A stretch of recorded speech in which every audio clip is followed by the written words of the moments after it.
যিজন ল'ৰাক এনেকুৱা প্ৰিপ্লেন কৰি তেওঁলোকে মাৰধৰ কৰিছে, প্ৰাণে মৰাৰ যিটো মাৰধৰ কৰিছে, এইটো কোনো মানুহে মানুহক নামাৰে। যদি আমাৰ কোচৱাৰ ভাৰপ্ৰাপ্ত মহোদয়ে যদি গৈ উদ্ধাৰ নকৰিলেহেঁতেন, তেন্তে তেওঁলোকে হয়তো মাৰি পেলাবলৈকে এইটো প্লেন লৈছিলে। সেইকাৰণে মই কওঁ, প্ৰথমে মই যিজন ভাৰপ্ৰাপ্ত মহোদয় আছে কোচা থানাৰ, তেখেতক মই অশেষ ধন্যবাদ।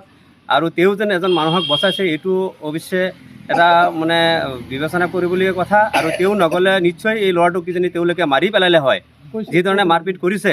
আৰু আপোনালোকে মেডিকেলত ৰিপৰ্ট ল'ব পাৰে, এতিয়াও মেডিকেল হৈ আছে ল'ৰাটো। আৰু যিটো মানে আমাৰ ওচৰ চুবুৰীয়া গাঁও, এই ওচৰ চুবুৰীয়া গাঁৱে প্ৰত্যেকক চিনি পায়। আমিও সদায় তেওঁলোকক ৰাতি হৈ গ'লে হাতীৰ ভয়ত হওক বা গাড়ীৰ কিবা যাতায়াতৰ অসুবিধা হ'লেও আমি কেতিয়াবা সিহঁতক লিফ্ট দিওঁ।